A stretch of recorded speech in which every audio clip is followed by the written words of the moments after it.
So January 31st, I got up to go to work, dragged myself into the kitchen at 7 a.m. My wife was making coffee, and I sat down in the kitchen bar stool and asked her to come over and press on my back because I was having pain between my shoulder blades.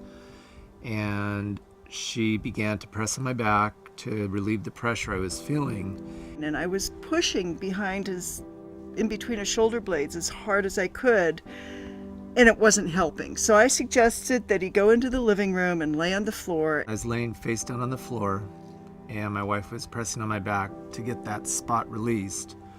I did feel a release, but it was deep inside my body, and it wasn't painful, but I knew it wasn't right, and I flipped over and told her to stop.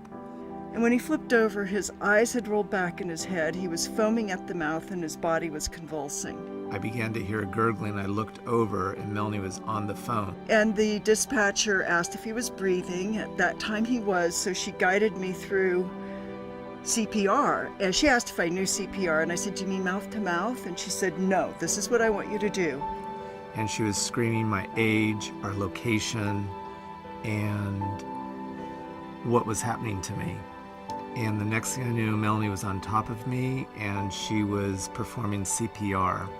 At that point, the gurgling continued, and she kept screaming, "Don't leave me, don't leave me." At that time, my son came down, and I told him what to do because it's exhausting. I had no idea. It was so exhausting. My mom was over him, and she was giving him CPR, compressing, doing chest compressions, and she instructed me to start doing CPR to him as well. She asked us to speed it up. Skylar speeded it up. And then finally, I think it was between 9 and 11 minutes of that, we heard the sirens and the ambulance came and the first responders took over. And that was Tom Baumgrass, who was our neighbor.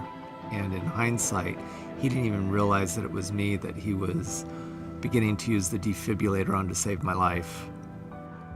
Our doctor was trying to prepare us for the fact that he might not live, and if he did, most likely he would be severely brain damaged because of the CPR. I mean, I have my husband back with me, and my children have their father, and we have a second chance at life. Aaron for staying so calm and talking my wife through this. And 11 minutes before the responders came, and I wouldn't be here without this incredible team of people that kept one person alive. Thank you.